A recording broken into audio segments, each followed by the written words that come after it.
Welcome to Afternoon Light, the podcast of the Robert Menzies Institute at the University of Melbourne. I'm Georgina Downer and I'm the host of Afternoon Light. Each week I speak to leading thinkers from around the world about Robert Menzies, his life, his era and his enduring legacy. Hello, and on this episode of Afternoon Light, I'm joined by Dean Kotlowski, who is the Fulbright Distinguished Chair in the Arts, Humanities and Social Sciences at the Australian National University and Professor of History at Salisbury University, Maryland, United States. It's wonderful to have an international guest on Afternoon Light podcast. Dean, welcome. Thank you. Lovely to have you here at Melbourne University in the Old Quadrangle at the Robert Menzies Institute. Today we're talking about a comparative study of Indigenous policy making in the United States and Australia, and one of the reasons why you're here in Australia. And I do think it would be really useful for our audience to understand what the history of Native American dispossession and experience with white settlement was in a very sort of potted history, because I'm not sure if Australians are totally aware of the circumstances. Well, we would begin with first contact with the arrival of Europeans or the invasion of Europeans of North America. And is that how the Native Americans characterize the arrival of Europeans into America, an invasion, or is that contested? It is a phrase in terms of the academic circles that I think came into circulation about a half century ago with a book by a man named Francis Jennings called The Invasion of America. And it was provocative at the time. And I think it depends who you talk to in terms of Native America, whether or not they're most comfortable with the term invasion. Obviously, people who take more of an outspoken oppositional point of view are going to adopt that kind of language. That's why I use both of them in terms of first contact and invasion. So you had the dispossession of Native peoples. And the interesting thing, and I'm sure we'll talk about this a little later, is that American Indians were written into the U.S. Constitution. But as talking about primarily European Americans, Europeans who came to the United States, moved west, the dispossession continued. Wars happened, obviously. Some have used the word genocide because of the decimation of the Indian population, the indigenous population. There was the removal of the Cherokees west because, again, European Americans wanted the land, and they felt in their own minds this was the way to accomplish that. And in their own minds, to save lives, to move tribes west. Now, the Western tribes, again, there would have been more wars. There was the massacre at Wounded Knee, and that kind of really, in 1890, and that really ends the phase of this warfare. Treaties between the U.S. government and Indian tribes were signed. Probably the last major one was in 1868. That was with the Sioux. So treaties were an important part of the history of American Indians and American Indian relations with, again, the non-Indian or the non-Indigenous population. So after the wars were over, the U.S. government, reformers in the East, they increasingly talked about, the Indian problem, what would be done with the American Indian. That was their perspective.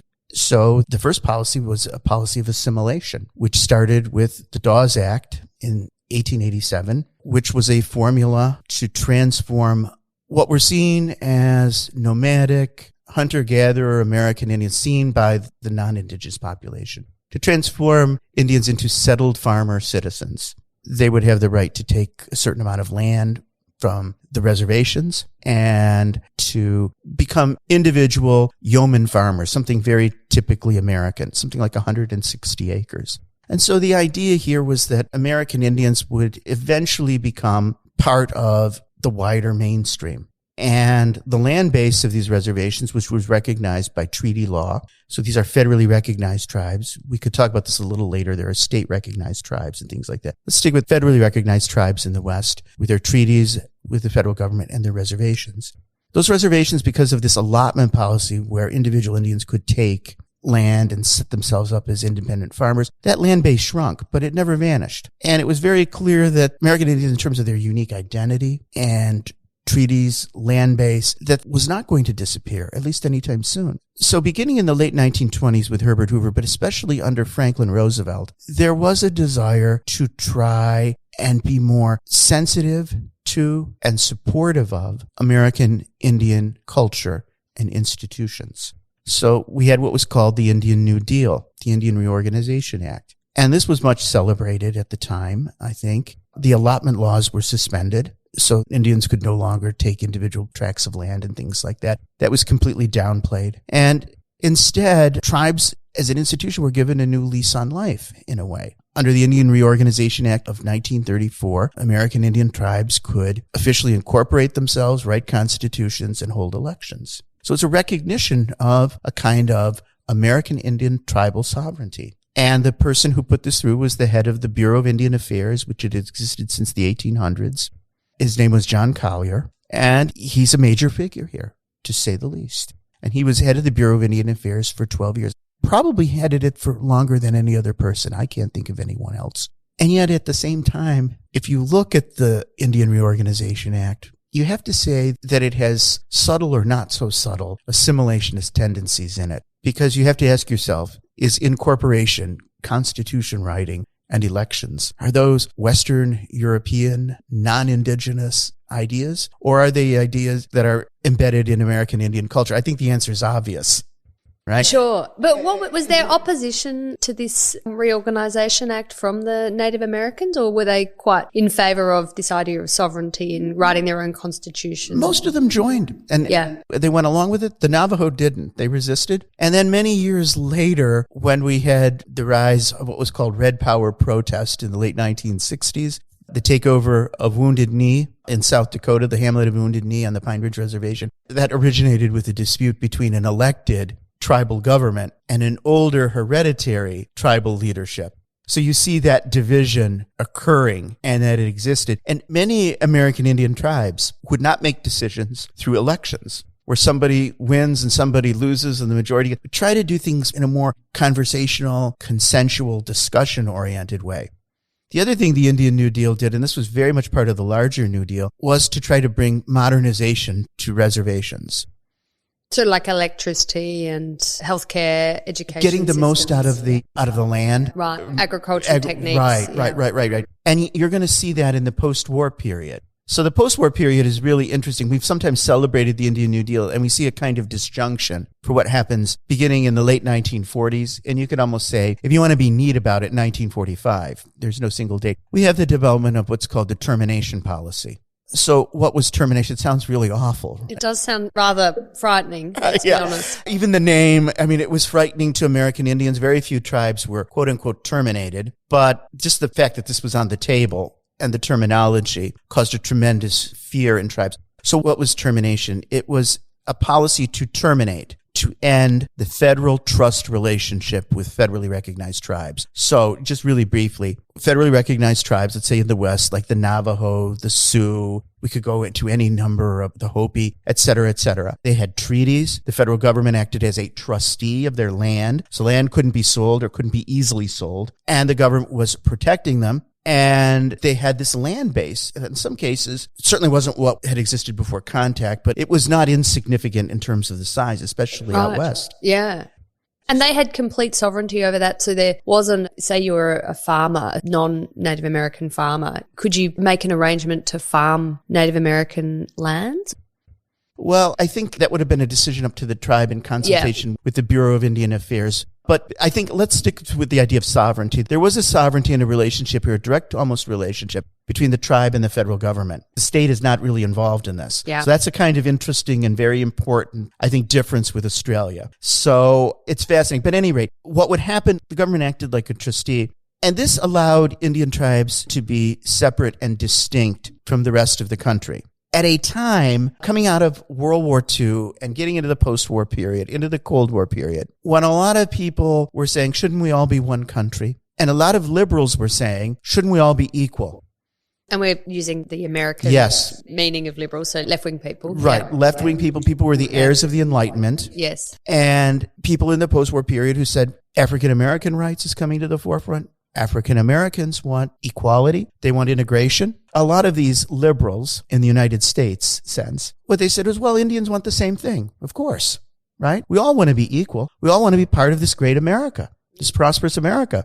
And as we'll get on to this, but of course, similar thing was happening in Australia, this sort of push for equality. We had Minister for Indigenous Affairs, Paul Hasluck, very much committed liberal, more in the Australian sense of small L liberal, committed to drive for equality for Indigenous Australians. So that was definitely going on in the 40s and 50s.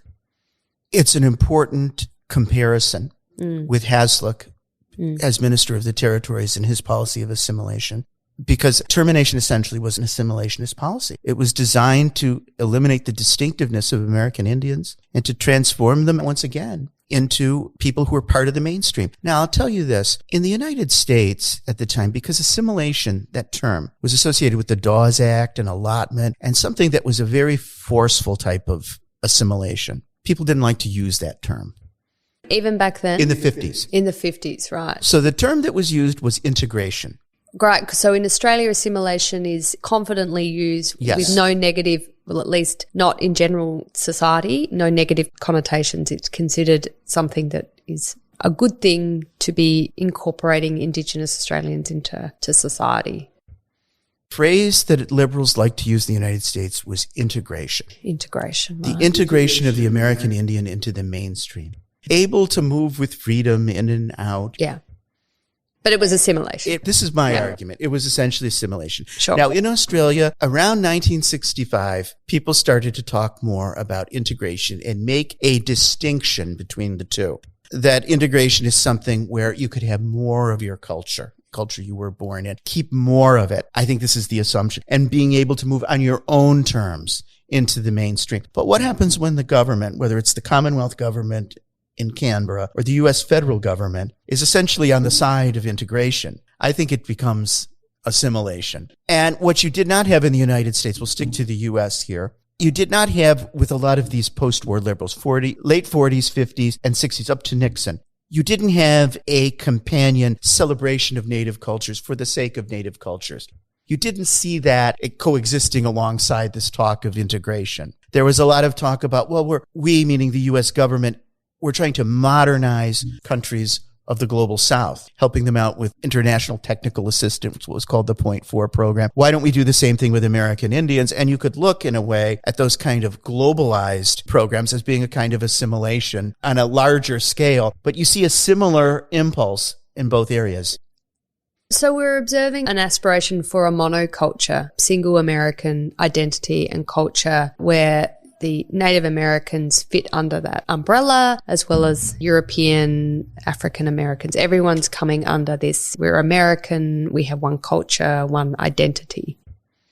And it is all defined by the assumptions that the U.S. Constitution, the Declaration of Independence, things that come out of the European Enlightenment, that this is the way in which people are going to, quote unquote, advance or progress and become integrated together. And I think that's very, very important.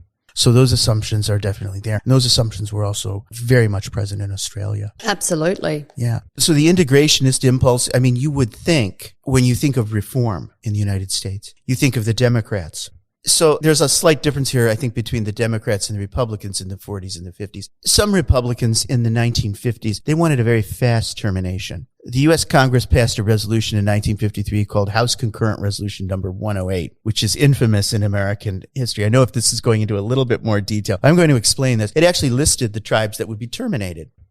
And why were they terminating them? Because they wanted to integrate Native Americans into society, so there was no need to have a tribe. Absolutely. And these were tribes who were identified for political reasons, for whatever reason. They were largely, again, tribes in the West. And some of the tribes, there was an assumption, well, they have reached a stage of economic, quote unquote, progress or advancement where they could be cut free. So this is the Republican idea. You free people. They had a sense that Indians were wards of the government. The Bureau of Indian Affairs was socialism. And this way we can free the American Indian and they can pursue their own destiny. They can become entrepreneurs. All of this sort of thing. If I seem like I'm being hard on the Republicans, I mean, they wanted to have fairly quickly. And I'll talk about one tribe in a minute in particular. What about liberals? Coming out of World War II, how did American liberals, what did they compare reservations to? I'm asking this as a rhetorical question. I tell this to my students, coming out of World War II, they looked at reservations. Did they go out and say, oh, here's a diverse culture, let's celebrate it? One response was to say, oh, look at all these poor people. Let's do something to help them. Yeah. Let's modernize. But getting back to my original point, coming out of World War II, you heard them compared to concentration camps or prisoner of war camps. So, of course, nobody wants to be in things like that. So this became their justification. So the Republicans, the more hardcore Republicans in the early 50s, they passed this Resolution 108 to do a kind of very immediate termination. National Congress of American Indians fought that and managed to slow it down. So liberals then started to say, well, what we need is a slower termination. Right. So termination was still the goal. Assimilation was still the goal. But we have to make sure, liberals said, that American Indians are ready and that they're prepared for this and that it occurs with their consent. Okay. And was that hard to get? Hard to get the American Indians to consent? Consent, yeah. Generally speaking, yes. You would have a situation where some American Indians would leave the reservations. They would join the mainstream. And then you'd have others in the same tribe who were back on the reservation. And those who had left the reservation could vote.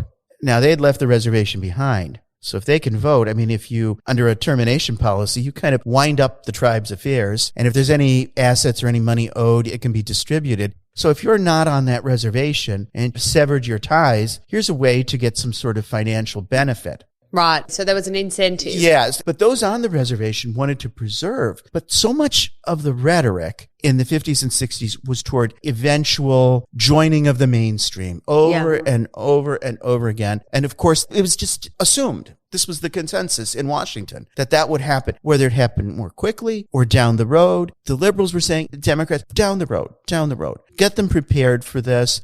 Do it sensitively with their consent. So you could see something here happening increasingly as the 60s wore on. No tribe wanted to be terminated. No. So under President Johnson, there was a Bureau of Indian Affairs commissioner named Bennett, and there was pressure in the law to terminate a tribe. And he just delayed, knowing that no tribe was going to volunteer. And he insisted that that be observed, knowing that the tribe, it was the Seneca in upstate New York, that they would never vote for this. So termination started to die out. And how many tribes, Dean, do you think were terminated under the termination? I'm not going to give you an exact number. I don't remember the exact number, but it was a relatively small number. We're talking like, I would say probably under 20 tribes. Right. Out of how many? Again, I don't have the number, but it was a very small number. Very small percentage. Let me give you, I think it would be much better for me to talk about a few that were terminated. Yeah. So a couple of the most notorious examples were the Klamaths in Oregon. They were terminated.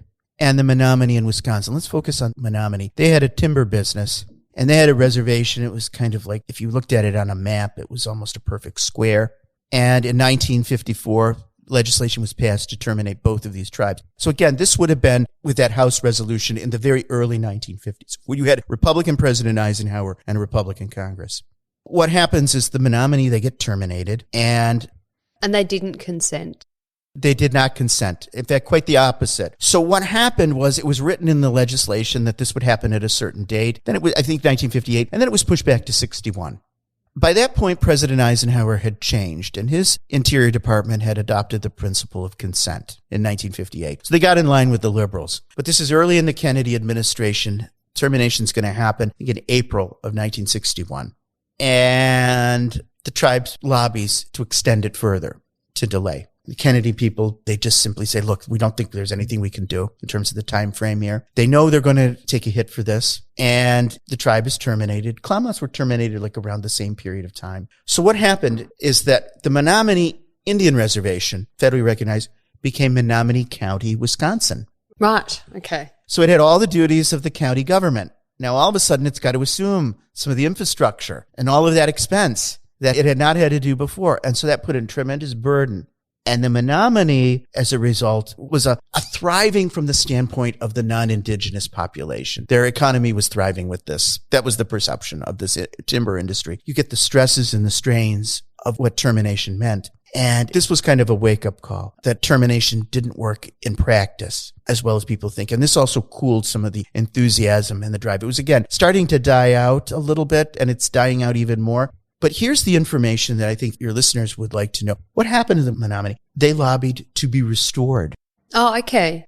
And it was, one of the leading figures was a woman named Ada Deer. And she headed an organization called DRUMS. It's an acronym. And DRUMS and Ada Deer lobbied. Ada Deer eventually became essentially Commissioner of Indian Affairs under Bill Clinton. But the Menominee were restored to federal trust responsibility under Richard Nixon. Right. As part of a new policy. The Klamaths were restored under Ronald Reagan. Yeah. What happened to House Concurrent Resolution number 108? And I imagine people who listen to the podcast, they know something about, I'm very comfortable using that term because I think people who listen to the podcast are familiar with political and policy terminology, at least maybe somewhat. So there was an effort to try to repeal it. The response was a very technical, political, legal argument that said, well, it only applied to the 83rd Congress, so there's no reason to repeal it. I mean, it only covered the 2 years that Congress sat from 1953 to 55. For American Indians, this was something much more emotional, as you could imagine. And President Nixon called for it to be repealed, and he'd been in Congress. It was finally repealed under Ronald Reagan. So they took, at least it was a symbolic step. I'm saying a lot about Ronald Reagan here, but Richard Nixon is extraordinarily important to American Indian policy. Yeah, so my knowledge of Richard Nixon, I mean, I think is similar to most observers of US political history, that he's famous for Watergate and obviously getting out of Vietnam and the like, but Watergate and maybe a bit of a tricky player, very kind of Machiavellian political operative. This idea that he is quite revolutionary in the development of United States federal policy as it relates to American Indians is news to me. So talk me through that. What did he do for Native Americans? I like what you said about how he's remembered for Watergate. Yeah. And then probably Vietnam after that. Yeah. Depending on your perspective. If you're more favorable to Nixon, you might remember next the opening to China.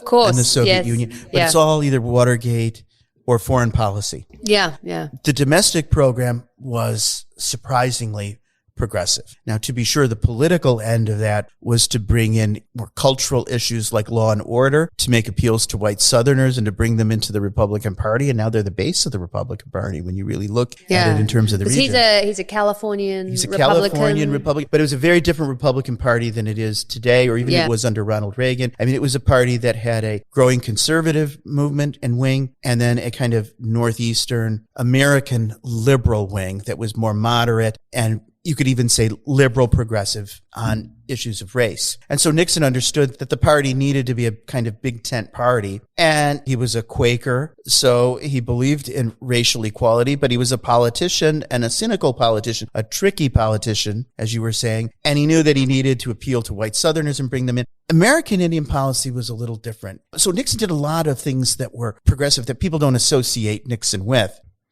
Yeah. Were there many Native American tribes that he would have had contact with in California?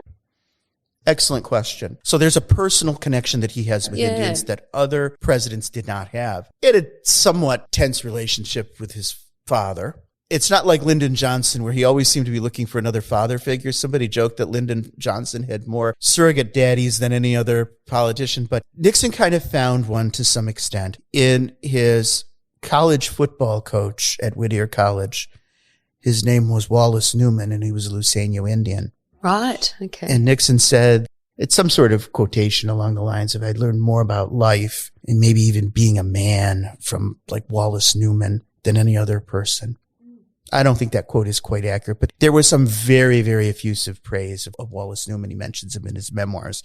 So somebody asked Rosemary Woods, that was his secretary, and she was kind of famous or infamous during Watergate. Americans became familiar with her name. Somebody asked her, why is Nixon so interested in Indians? And she replied, well, the boss's old college football coach was an American Indian, and because of that reason, the boss has always had a sympathy for American Indians. But I want to mention something else about Nixon's trickiness. I want to bring Robert Kennedy into this. Yeah. Because Robert Kennedy is somebody who gets associated with American Indian rights. Because Robert Kennedy, as a senator, took an interest in this subject. And when he launched his presidential bid, he visited an Indian reservation in South Dakota. So he is associated with this and this kind of very public compassion for American Indians. Yeah. Lyndon Johnson. And this is in the 60s. This is before Nixon. Before the Wounded Knee incident. Yeah. He visited Wounded Knee, but before there was a Wounded Knee incident. He visited the massacre site and he showed a lot of emotion. Now, the interesting thing about this is he's doing this in 60. He's starting to be interested in around 67 and then into 68. Lyndon Johnson is still thinking of running for president. So Johnson, before he exits the presidential race, they have been preparing a statement on Indian policy, the first ever presidential statement on Indian policy released. And they make a point of saying, we're not just doing this because Robert Kennedy said we're doing it. But you know what? It was partly motive. The fact that they said that figures something out. when Hubert Humphrey becomes the nominee in 1968, he asks, let's take a look at what Kennedy was doing with Indians, and let's bring that more into our campaign. Fast forward to Nixon. Nixon says to his chief of staff, Haldeman, please look up Robert Kennedy's position on American Indians. And Haldeman expressed it. He said, the president feels we need to show heart and that we care about people more. And he thinks the American Indian issue is a good way to begin. So it was part of more generalized political outreach on the part of Nixon to liberal-minded Americans and people who had a kind of sympathy for Indians. Here was a way which he could show a kind of presidential responsibility, that he was president of all the people. But here's the interesting thing. When Robert Kennedy was interested in American Indians, he was interested in Indian education. Now, again, a rhetorical question. Does that sound like respecting American Indian culture, or does it sound something assimilationist? I found in the archives here on this research trip a big poster from the assimilation era in Australia, and it showed all Aborigines using modern devices and becoming welders and things like that. And the headline was, education is the key. Robert Kennedy headed a special committee on Indian education, not on Indian sovereignty or Indian self-determination. Those ideas were coming more to the forefront by younger Indian activists and even the American Indian movement. What was self-determination? It was the idea that American Indian tribes would be able to determine more of their own destiny. They'd be able to control federal programs. And most importantly, there would be no termination. Yeah. Lyndon Johnson missed the boat. He did this Indian statement. He said, we want to end the debate about termination. He didn't say we're going to end termination. Nixon talked about tricky. He saw, and his aides saw an opportunity here to make an appeal. So they do an Indian statement, much bigger release, July 8th, 1970. And in this, Nixon says that he repudiates termination. He says it's morally and legally unacceptable. Okay. And he said, I believe that self-determination among the Indian people can and must be encouraged without the threat of eventual termination. So the new policy was called self-determination without termination. And so it's extraordinarily important. What Nixon does is he returns land to American Indian tribes, not in cash settling claims, but actually returning important and sacred tracts of land to the Taos Pueblo in 1970. Very big. In 1971, there's a Land Settlement Act with the Alaska Native peoples. They return other tracts of land. Was there much opposition from non-Native Americans to this? There was. So say you're a farmer in Alaska, and were there instances where farmers lost their land and that the federal government said this is now going to the Alaskan Native people? It wasn't quite in Alaska as zero-sum as that because, again, it's a very small, sparsely populated population. There was also another motivation. They wanted to build the Alaskan pipeline, and so they needed to settle the land claims there, and they did. But I immediately jumped in and I said yes, because in New Mexico, where the Taos Pueblo were, and the place was called Blue Lake, senators from the western part of the United States, both Democrats and Republicans, tended to support the ranching interests, the grazing interests. You see this also in Australia, too. Issues about mining and the land and access to that. And so there was resistance to returning Blue Lake, but Nixon just simply decided to overrule them and he pushed ahead on it. He did very few public events as LBJ did for African Americans. Under LBJ, the major African American legislation, the civil rights legislation, was passed. Major signing ceremonies. Nixon didn't have that. And by that point, race relations had reached a certain stage between blacks and whites that those symbolic gestures were not going to be very, very helpful. Right. But this was relatively new, at least for the federal government. So when he returns Blue Lake, he has a major signing ceremony at the White House. And they overtly try to keep the Democrats the more liberal Democrats who were favorable, keeping them out of the way so Nixon could sign this. And the legislation had caused some hurt feelings in the Congress. And yet Nixon decided that they would go ahead with the signing ceremony. So what happens here is that when Nixon leaves office, I could go through other things that Nixon did. You think of Watergate, to get back to what you said, and you think of people gathering around the White House with their cars with bumper stickers that said honk for impeachment, things like that. You didn't have that from American Indians. So a reporter for the American Indian Press Association, just after Nixon resigned, put it this way.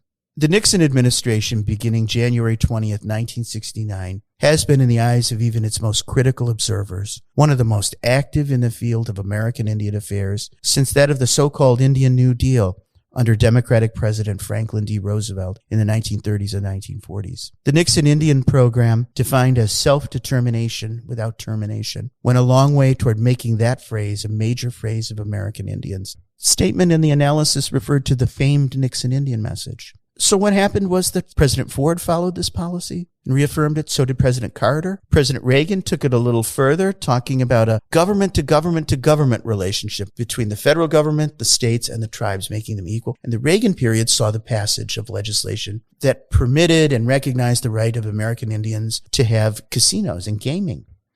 And that's quite a big industry now, isn't it, on the reservations? It is, and this shows you also how states can try to interfere, because it got going because the tribe that were in the western states, and also some of that were in the eastern states, federally recognized, they didn't fall under state law. So they had no restrictions about winnings, the jackpots. So if you wanted to really game, you would go to an Indian reservation, one of these startup casinos, where you could become much richer. And so that's the competition. The Reagan legislation gave states a little bit of a say, but this was a tremendous boon. And so what happens is that senators from gaming states like Nevada don't like this. Some of them liberals, people like Harry Reid. Remember Harry Reid, who was Senate Majority Leader? They want to start to look back at that legislation and maybe modify it, right, in ways that are not as advantageous to American Indians. And it's fascinating how much American Indian life and policy has changed. A couple of prominent scholars wrote that by 1988, American Indian policy had progressed from what we talked about at the beginning, almost denial of tribal sovereignty, to almost full recognition of it. Yeah. I mean, it's really an amazing change. So, Dean, you've been in Australia for a few months, and you've got another few months to go, I think, of your Fulbright fellowship here, and you're looking at comparisons between how Australia's approached Indigenous rights here and obviously the US experience, of which you're extremely familiar. What's really struck you about the differences? Because, I mean, listening to you talk about the development over even just the 20th century, it seems there are huge differences. I mean, the fact that it's federal law, not state law. So Indigenous Australians came under state jurisdiction, except for the territories where the Commonwealth government was able to have jurisdiction. Indigenous people in Australia weren't counted in the census until the 67 referendum. They didn't get voting rights on the electoral roll until 1962. Land rights and native title wasn't until the High Court decided in 92 in the Mabo decision. And I mean, treaties, we don't have treaties with Indigenous Australians. There's calls for some, and the state of Victoria that we're sitting in at the moment, they've just started that process. There's calls for some at Marikata at a national level, but incredibly different ways of engaging with the Indigenous communities in our countries. I think you really summarized a lot of the differences. I'll just kind of build on what you were mentioning. The thing that struck me most was the power of the states. And there you see a similarity with another form of race relations in the United States, which deals with blacks and whites. And so a lot of the resistance that I saw in Queensland with Joe Bajelki-Peterson, that reminded me a lot of George Wallace and African-American rights. And people in the Australian press made those comparisons and those connections, which I found fascinating. And I did not know that Queensland, at least it was referred to in one article, and I think others refer to it as the Deep North. Yeah, it has traditionally been more conservative than other parts of Australia. That's true. I'm sure as there are parts of the United States, the quote-unquote Deep South, places like Georgia, that are changing politically as they become more diverse. And well, 3 Greens MPs were just elected in Brisbane, which Greens is a very far left party in Australian politics. So yes, things do change. And you know, when I come to Australia, I'm almost inevitably making these comparisons. And my first trip to Australia was in 2007. This is going off a little bit on a tangent. Kevin Rudd was elected. And he talked about Queensland values and Queensland this and I didn't understand all of this. I think Kevin Rudd is very comparable to Jimmy Carter. Right. I wonder if he'd enjoy the comparison. Increasingly, Jimmy Carter is seen as sort of a beloved figure in America. I thought he tops the list of worst presidents of the United States. Well, you know what? There's a lot of revisionism that's going on with Jimmy Carter. Yeah. I mean, certainly he never rehabilitated his reputation. But it's interesting. Both of them kind of came from these areas of the country that were not part of the Northeastern elite. And it's also interesting that I think Julia Gillard might have been more of like a Ted Kennedy figure, tied to more the labor unions and the traditional part of the Labor Party. And so Carter managed to survive his challenge and Rudd wasn't. But at any rate, I mean, so you have Queensland, you have Western Australia, very, very important. And the fact that the states had this power, it's an important thing, I think, for the listeners to think about.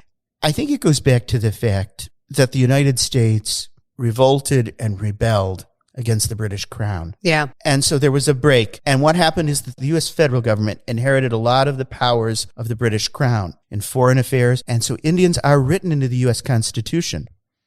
And how are they referred to in the U.S. Briefly, Constitution? Yeah. but significantly. Yeah. Congress shall have the power to regulate commerce with foreign nations and among the various states and with the Indian tribes. So there you have a statement about who is responsible for dealing with American Indian tribes. And of course, it's the president who negotiates. So you've got an almost exclusive power here for the federal government. And that was recognized by the U.S. Supreme Court in a case around 1831, 1832 called Worcester versus Georgia, where the U.S. Supreme Court, led by Chief Justice John Marshall, the great Chief Justice, as he's known in the United States, basically made the argument that I kind of summarized, that it is like the British Crown and that tribes are like sovereign entities and the state has no authority over them.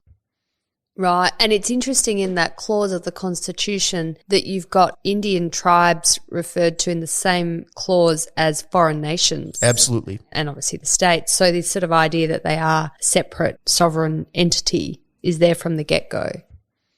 It's there from the get-go. Yeah. And again, I think that there are other assumptions here that go into this in terms of distinctions with African Americans and why the states were technically the U.S. government has power over voting rights and things like that. But it allowed, I think, for practical political reasons, unfortunately, the southern states after the Civil War to enact discriminatory legislation. But ultimately, they were able to reassert themselves. The federal government was in the LBJ era, the Martin Luther King Jr. era, with the civil rights legislation. But extremely important, that distinction. So when Nixon wanted to act, he could act very forcefully. He didn't have to really worry about the states. And in some ways, he didn't have to worry as much about Congress. Legislation, he did. But he could issue that statement and basically say, I'm not going to terminate any more tribes. So he could act forcefully. Malcolm Fraser, Gough Whitlam, when they're implementing the self-determination policy in the 1970s, that's a similarity. A lot of this is developing in the 1970s for reasons that are more grassroots oriented, but they have to be conscious of states' rights. Malcolm Fraser certainly was.